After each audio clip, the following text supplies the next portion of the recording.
का भइल बहन, आज राजमहल ना गेलू? का करब राजमहल जाके हमार वहाँ मन ही ना लागेला। जब से युवराज मारुति गुरुकुल गइल बानी, हमार कोनो कार्य में मन ना लागेला। मन तो हमार भी ना लागेला। अब हमार बगीचा के फल के ही देख ला, वैसन के वैसन बा। अगर राजकुमार रहते ना तो झट से छू मंतर हो जात। बचाओ बचाओ।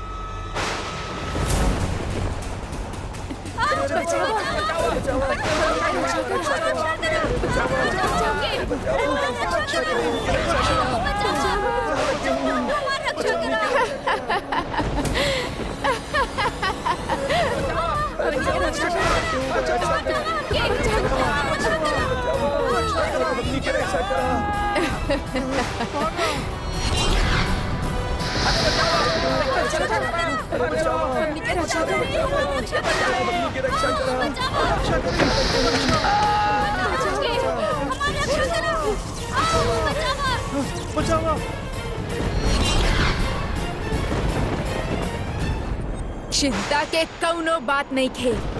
तू सब के ऊर्जा हमरा पास बा, परंतु तू सब जीवित बाड़ा। देखा देखत हर सांस चल रहल बा। अब इहे प्रकार जीवित शव के तरह पड़ल रहबा तू लोग, दुर्बल, निर्जीव, असहाय।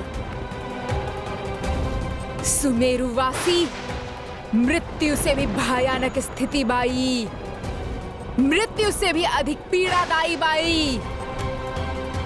देख ला, जान ला, समझ ला, ऐसे ही होगी समस्त वानरन के नाश।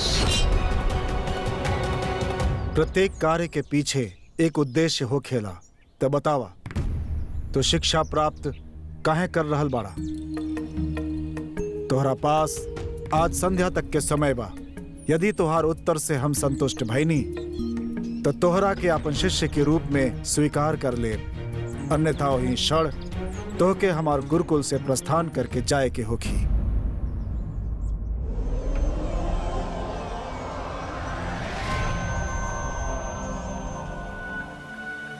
प्रभु, ऐसन त प्रथम बार भइल होई कि केहू ऋषिवर अंगिरा के तपस्या भंग कैले होके और वो ओकरा के श्राप न देले हुई हैं। ऋषि अंगिरा के क्रोध के देख के ऐसन लागल रहे कि वो अवश्य श्राप दे के रही हैं। परंतु इस संसार के नियम हा, जब केहू विनम्रता से, प्रेम भाव से, दुर्भावना रहित कार्य करेला तो केहू के भी मन के गांठ खोल सकेला।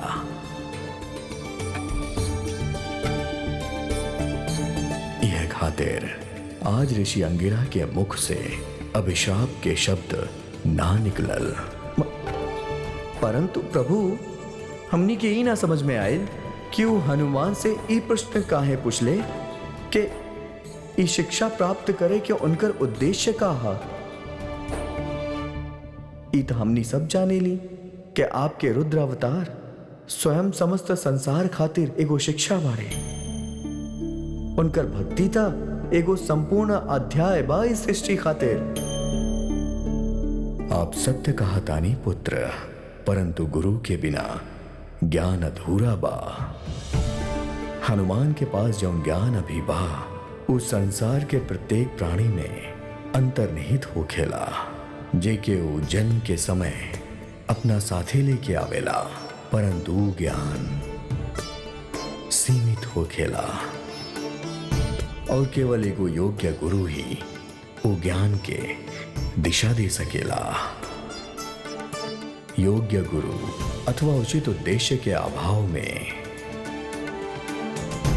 कबो कबो ज्ञान भी अज्ञान बन जाला।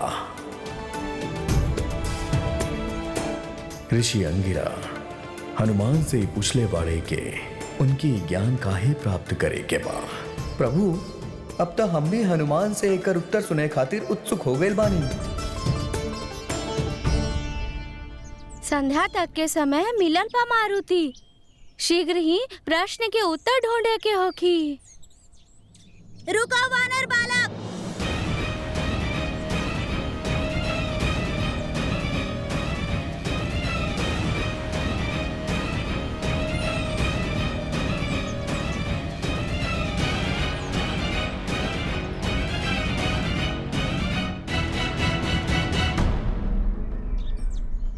हमरा से भेंट कैला बिना तू गुरुदेव के पास चल गईला। जाने ला ना कि हम के बानी। हाँ लंकेश पुत्र अक्षय। जाने ला तो फिर हमरा से अनुमति काहे ना मांगला? आपसे अनुमति? आपके होखेले अनुमति देवे वाला। वानर, जौन गुरु से तू ज्ञान लेवे आयल बाड़ा ना, उनकर आश्रम के रक्षक बानी हम। अच्छा, तो आप यहाँ शिष्य बन के नइखे, रक्षक बन के आयल बानी। सावधान वानर!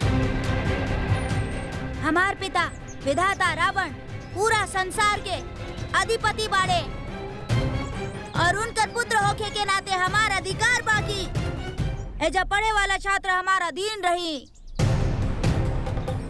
काहे कि हम उनकर स्वामी बानी और उनकर रक्षक बानी। आपके बहुत बहुत बधाई होखे मित्र। आप ही भयंकर वृक्ष से एक घातक पुष्प से उनका रक्षा करी और हमके आज्ञा दी। रुका वानर बालक,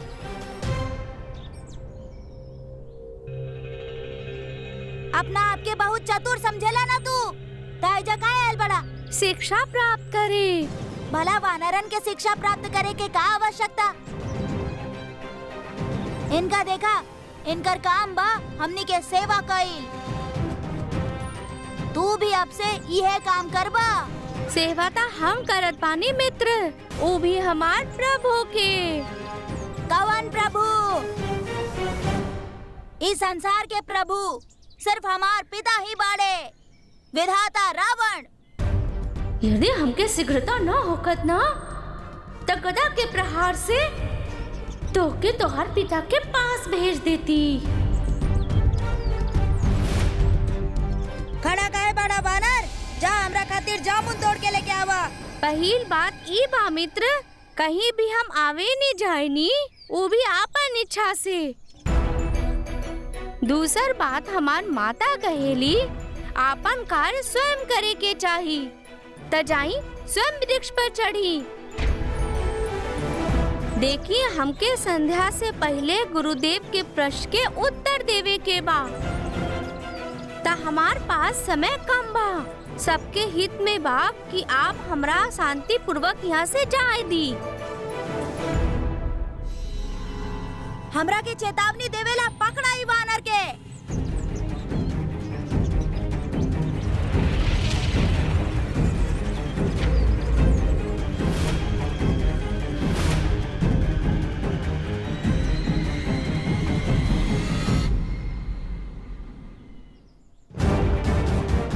हम तो एकरा के एगो नीरस सरल वानर समझ ले रानी, बाकी तो कुछ और ही निकलल। हमरा के एकरा खातिर कोनो और उपचार सोचे के पड़ी। हे प्रभु, हमार सारा कार्य आप ही के समर्पित बा। चाहे वो गुरुकुल में आवे के होखे अथवा गुरुदेव से मिलल। हे हमार प्रभु, ई प्रश्न के उत्तर आप ही से ज्ञात होखी। का हमार शिक्षा ग्रहण के उद्देश्य का बा, तब बता दी हमके तक केवल इतना ही पता बा कि हम जे भी करेनी आपके भक्ति के स्थापना करे के खातिर करेनी। तब प्रभु दर्शन देके हमार मार्गदर्शन करी।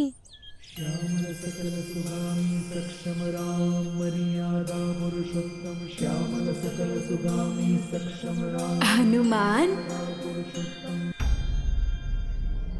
श्री राम राम राम राम राम राम राम श्री राम। प्रभु श्री राम, प्रणाम प्रभु। आप आ गईले? ता हमके ई दुविधा से निकाली। का उत्तर दी हम गुरु अंगिरा के?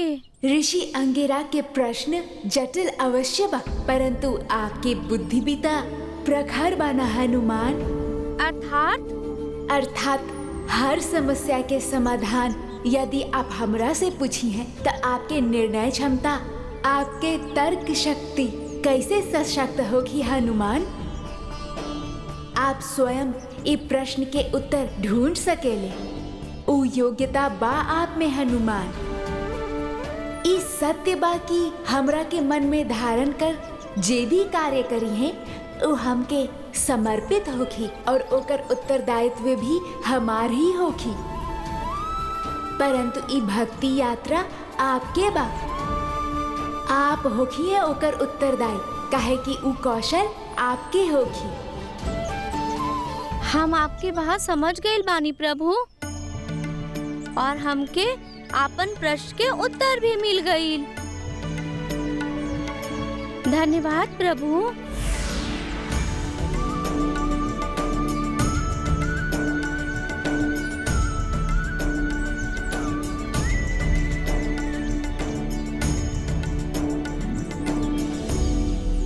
गुरुदेव अंगिरा, हनुमान के उत्तर प्रस्तुत बा।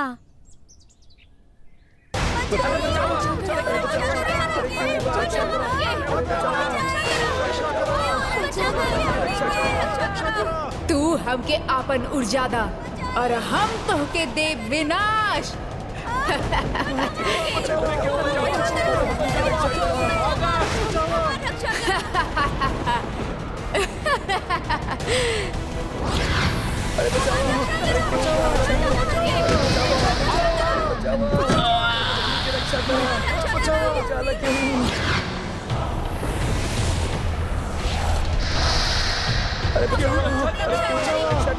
दूसर नाम बाजे संहार के, ओके कहेले असुरी ताड़का। एक भी बानर ना बची आज ताड़का के हाथ से। शक्तिहीन होके तड़प तड़प के मरिए आज। जे बानर घर में छुपल बा उ सुन ला, एक मिट्टी के दीवार उनके ताड़का के प्रकोप से ना बचा सकेले। जय मां निकुंबला।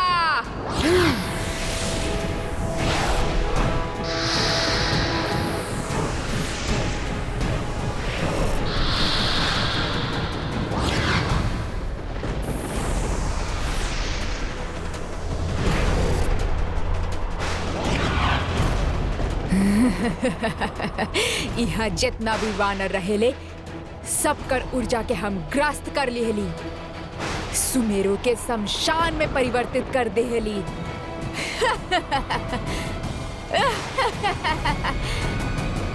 हमार कार्य पूर्ण भइल। गुरुदेव, हमार जीवन के दो उद्देश्य बा, राम काज के निर्वाह और राम नाम के प्रसार। एक खातिर हम शिक्षा प्राप्त करे के चाहतानी, ताकि हम अपन प्रभु के कार्य कर सकी। भक्ति मार्ग पर चले के खातिर ज्ञान के भइल अनिवार्य बा, तभी हम अपन प्रभु के उचित सहयोग कर पाई। जब उनके संसार में धर्म के स्थापना करे के होगी, तब उनके हमार आवश्यकता पड़ सकेला। ओकरा खातिर हमके स्वयं के प्रस्तुत करे के होगी गुरुदेव। एक खातिर हम आपके शरण में आयल बानी, और यह आपके प्रश्न के उत्तर बा। आप प्रथम ऐसन बालक बानी जे अपना खातिर नहीं खे, केहू और के कार्य खातिर शिक्षा प्राप्त कैल चाहताड़ा। आपके बाद से आपके निष्काम भक्ति झलकेला। धन्य बानी आप, और धन्य बा आपके भक्ति। हम आपके उत्तर से सर्वथा संतुष्ट बानी मारुति। यही खातिर हम ऋषि अंगिरा आपके अपन शिष्य के रूप में स्वीकार करतानी।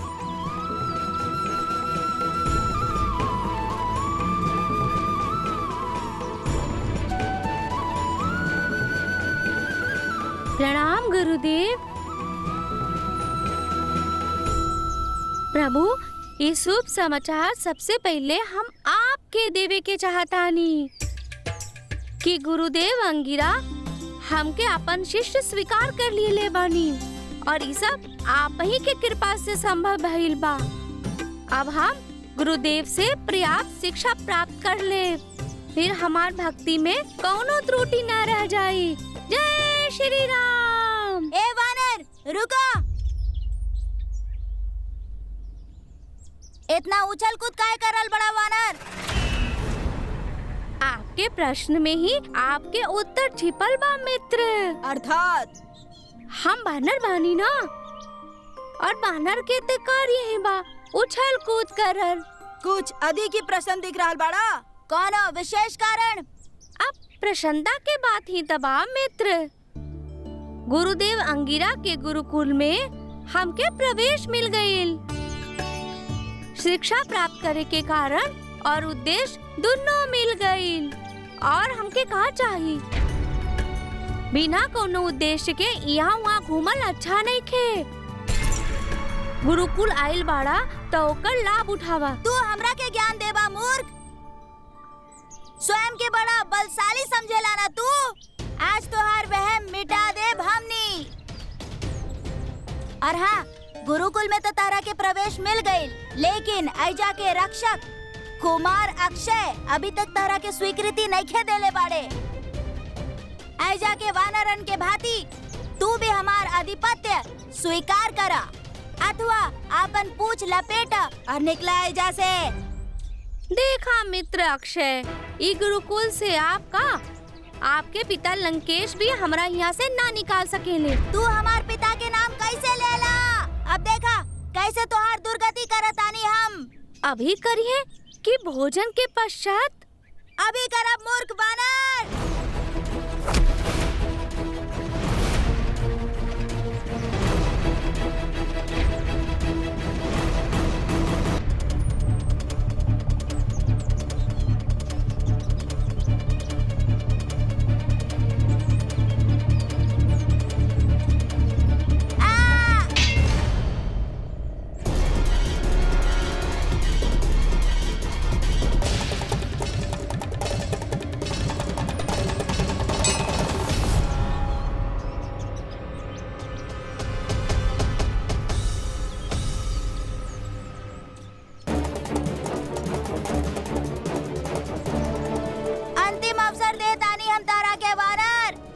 क्षमा मांगला और यही क्षण गुरुकुल छोड़ के चल जा, अन्यथा आज हमार क्रोध से तारा के केहू ना बचा सकेला। युद्ध करे में भय लग रहल बा, जे बात में समय नष्ट कर रहल बानी। आज तो ऐसे से जीवित ना जेबा दुष्ट।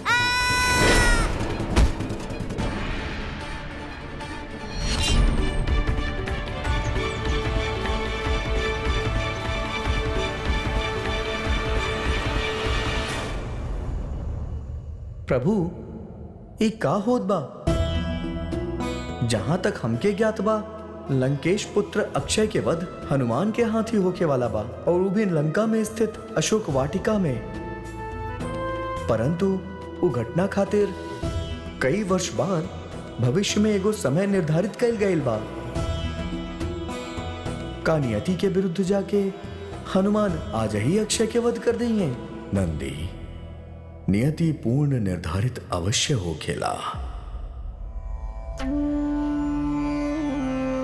परंतु नियति कौनो भी प्राणी के सुधरे के एक अवसर अवश्य देवेला।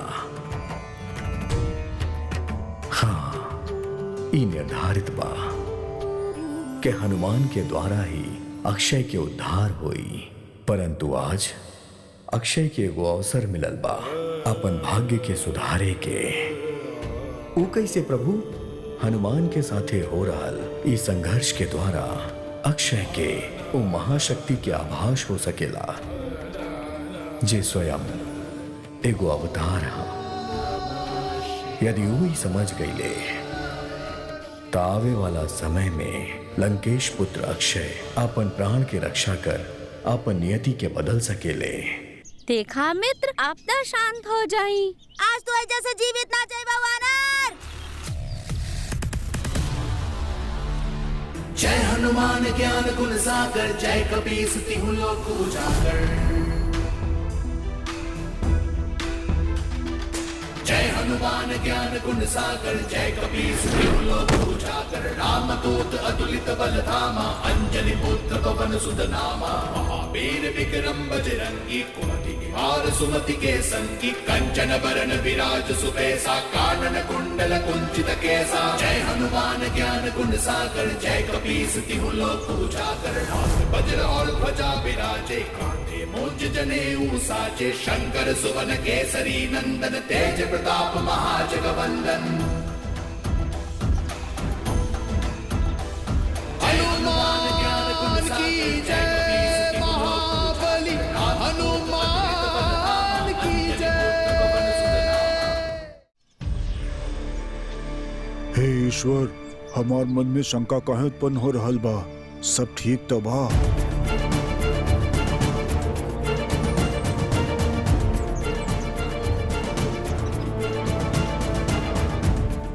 ई गांव के लोग केहू दिखाई काहे नहीं के दे रहल? कहाँ चल गइलन सब?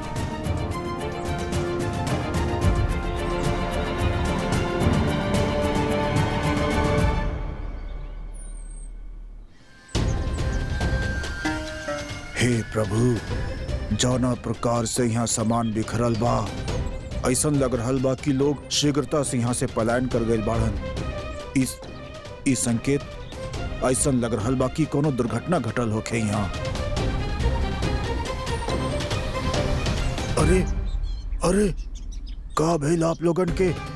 अरे उठी, का सुरीली सुरीली सुरीली सुरीली, का भइल आपके?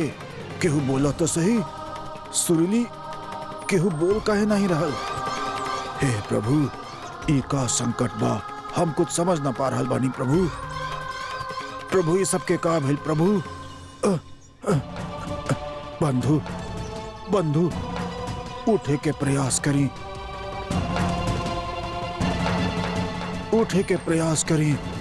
का हो गइल? इस सबके का हो गइल?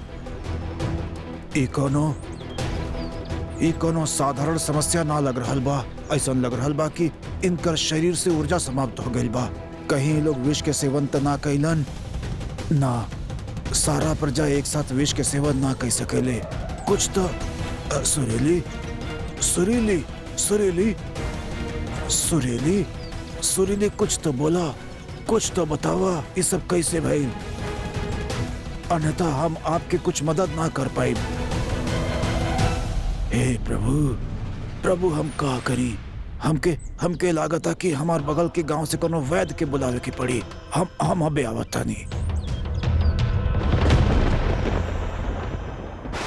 साधु ताड़का साधु, एक तो आप हमरा के शुभ समाचार देले बानी कि हमार शत्रु सबके नाश हो चुकल बा, परंतु हमार प्रसन्नता दुगना हो गइल बा ई जान के कि कौन क्रूरता से आप उनकर संहार कैले बानी। ऊ वानर ऐसे तड़पत रहले राजमाता जैसे जल के बिना मछली।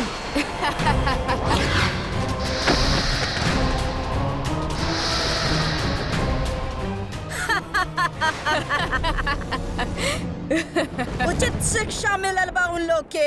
राजमाता, कृपया आप हमके आपन निवास स्थान लौट जाए के अनुमति दी, ताकि हम वानरन से खींचल ऊर्जा शक्ति आपन अंदर समाहित कर सकी। अवश्य ताड़का, अवश्य। शीघ्र जाई और अपन कार्य संपन्न करी, ताकि उस शक्ति कोनो और के ना मिल पाए, और जौन भी प्राण शेष रह गइल बा वानरन में, वो भी तुरंत निकल जाए। वानरन के अध्याय समाप्त, और अब बारी बा नर की। वैद्य जी देखी ना इनके।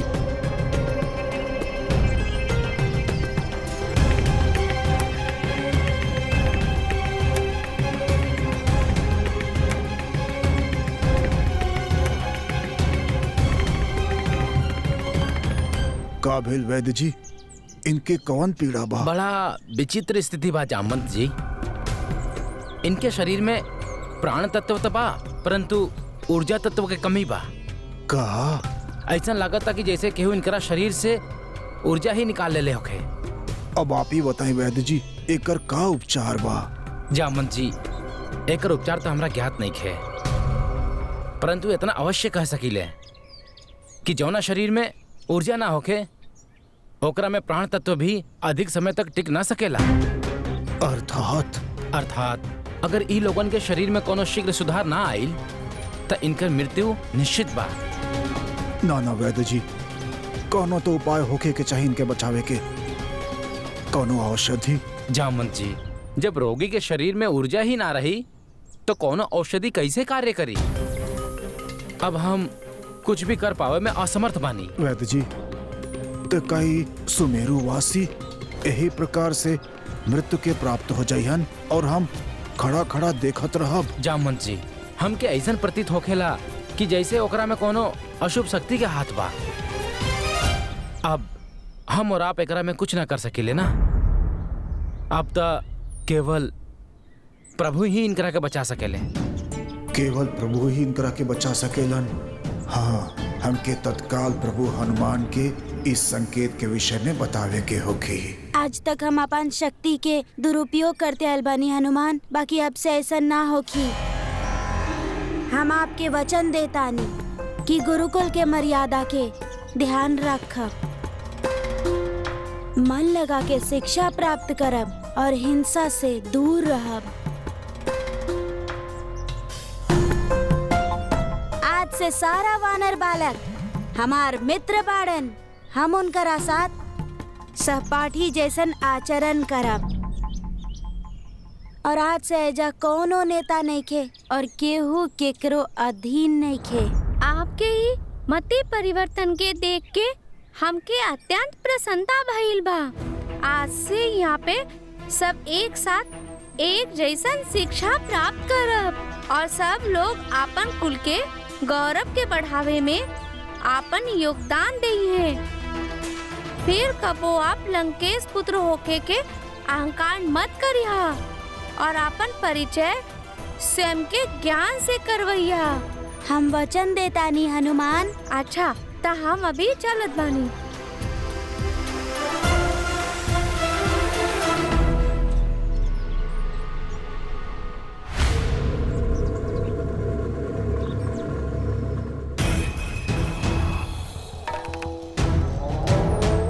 एगो वानर और एगो राक्षस कबो मित्र ना हो सकेले हनुमान। आज तू हमरा के सबके सामने जौन पराजित कैले बाड़े ना, ये बात हम हमेशा याद रखब। समय आवे पर एकर प्रतिशोध अवश्य लिहल जाई और ई धरती पर ना कोनो और धरती पर बा। बाकी तोहार वध त हम ही करब।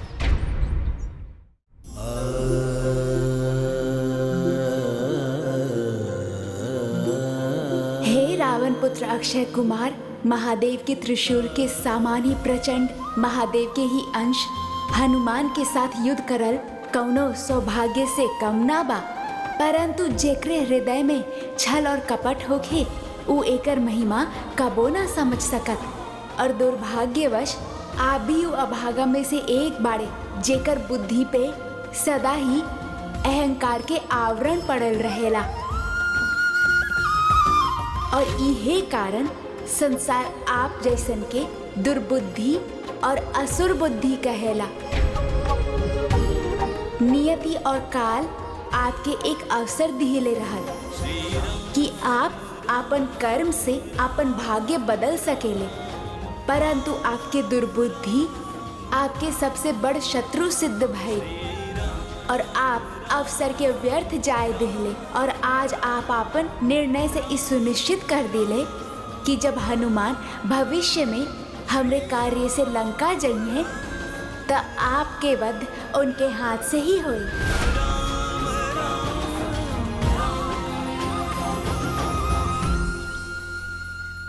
प्रणाम गुरुदेव। आपके विचार वास्तव में प्रशंसनीय बा हनुमान। हम चाहता नहीं कि आप अपन सहपाठी और आवे वाली पीढ़ी खातिर आप एक उदाहरण बनी। और सत्य कहीं तो ये हमार सौभाग्य बा कि आप हमके अपन गुरु चुननी। ई ता आपके उदारता बा गुरुदेव।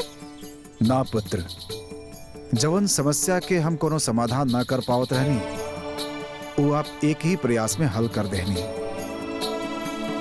दंड दे के भी कुमारक्षय के हम उचित मार्ग पर ना ला पावत रहनी, परंतु आप आपन ही पद्धति से उकार कर देनी। हमार दृष्टि में सब शिष्य एक समान बाढ़न, और आज आप पुनः ये बात के सिद्ध कर देनी मारुति। आप धन्य बानी गुरुदेव। ये सब आपके आशीर्वाद बा और प्रभु के कृपा के फल बा। प्रभु प्रभु प्रभु।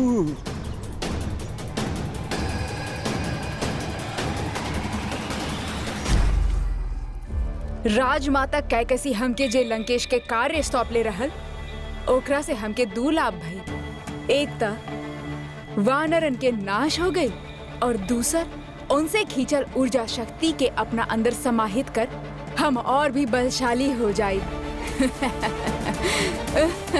यही खातिर आप ई यज्ञ के आयोजन कैले बानी माता। पुत्र मारीच, आप उचित समय पे आयल बाड़ा। एक बारी शक्ति यज्ञ संपन्न हो जाए तो आपके माता ताड़का अजय हो जाए। एकरा से अच्छा बात और का हो सकेला माता। किंतु फिर भी हम आपके सचेत करल चाहत बानी कि वो मायावी वानर बालक जकरा कारण इस संपूर्ण खेल रचल गइल बा, कदाचित जीवित बा। आपके ऐसन काहे लागेला? काहे कि इतना सरलता से बिना कोनो संघर्ष के वो मृत्यु के प्राप्त हो जाए, ऐसा हमके ना लागत बा माता। और यदि वो यहाँ पे होत तो वो अपन लोगन के रक्षा करे खातिर अवश्य आई। राक्षस सेनापति होके तहार मुख से एगो वानर के प्रशंसा अच्छा ना लागत। आपसे ही सिखले बानी माता कि शत्रु के शक्ति के पता होकर अति आवश्यक बा। बस वह करत बानी। जेकर ऊर्जा शक्ति आप खींच के लेके आयल रहनी, वो एक साधारण बालक बा। और इस संकट तब टली जब आप वो मायावी वानर के ढूंढ के ओकर अंत कर दे।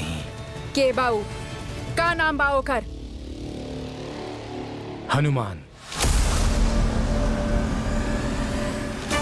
हनुमान।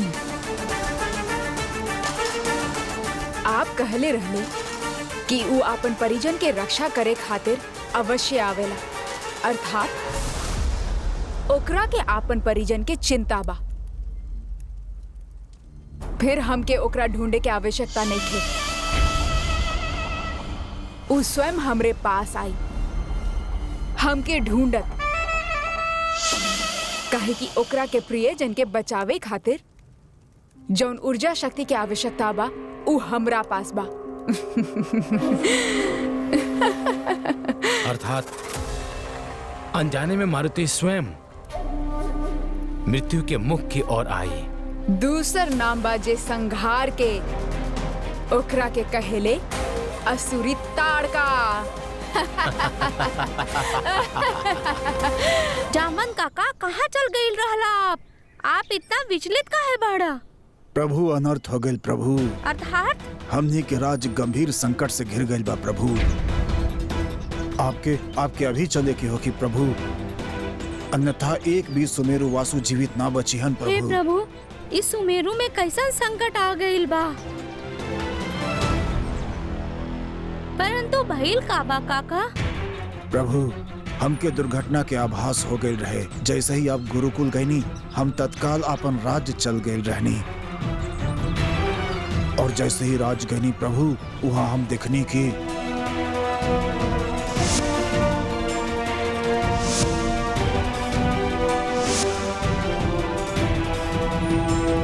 इनका शरीर में प्राण तत्व तो बा, परंतु ऊर्जा तत्व के कमी बा। का?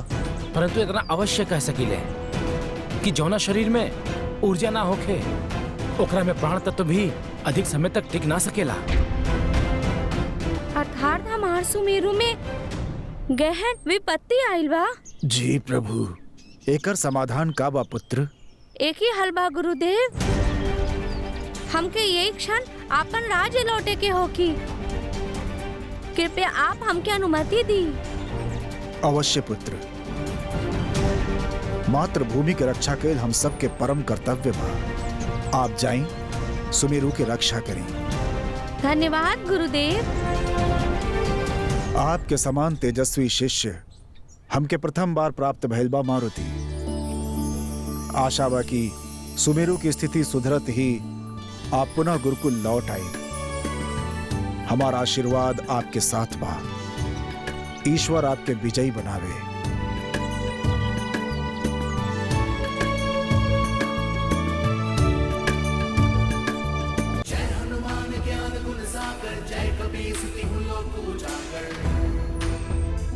हम आ गई नी सुरीली काकी। केहू के हम कुछ ना होके देव। जब तक आपके हनुमान जीवित बा तब तक काल भी आपके प्राण ना हर सकेला। काका, हमके ई लोगन के इस स्थिति से निकाले के होखी। प्रभु, जरूर प्रथम हम के ही पता करे की होखी कि सब कैले के बा।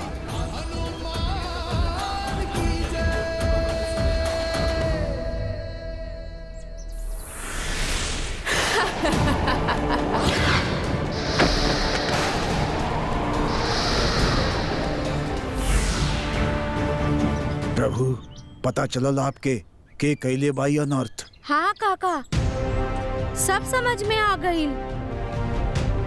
ये सब लंकेश रावण के षड्यंत्र बा। वानर के वध करे खातिर उ लोग राक्षसी तारका के भेजले रहले। काहे कि शरीर के ऊर्जा खींच लेवे के शक्ति केवल तारका के पास ही बा। तो अब का होखी प्रभु? अब भेंट होगी तारका से और का। ओ भीषण राक्षस से जूझल संकटपूर्ण हो सकेला प्रभु। हम भी चलिए आपके साथे। नाना काका, हम यहाँ ना रहब त ई लोगन के ध्यान के रखी। आप ही रखिए ना। ठीक बा प्रभु, जैसा आपके आज्ञा।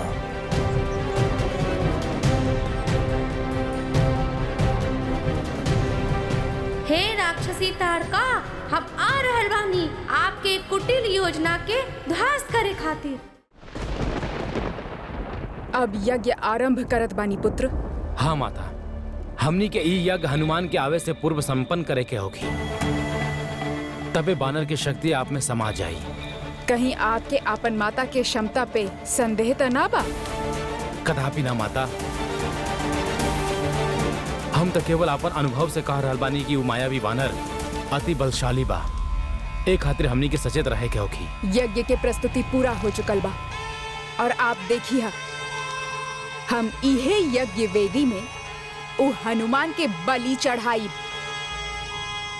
जय मां निकुंबला। जय मां निकुंबला। ओम ह्रीं क्लीं क्लीं चामुंडाय विच्चाय स्वाहा।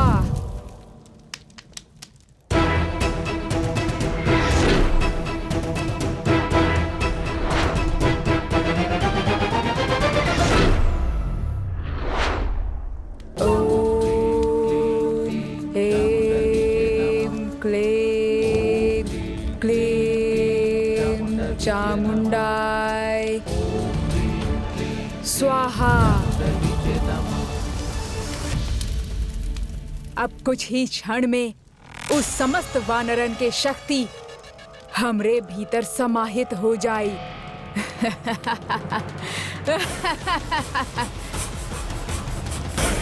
अब उ मायावी वानर हमार हाथ से बच ना सकेला।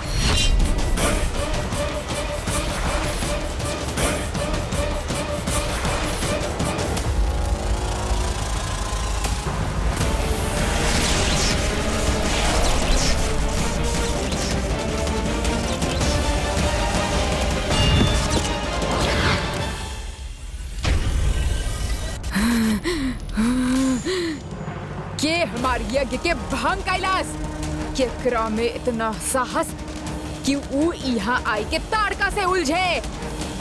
अंजनी पुत्र हनुमान में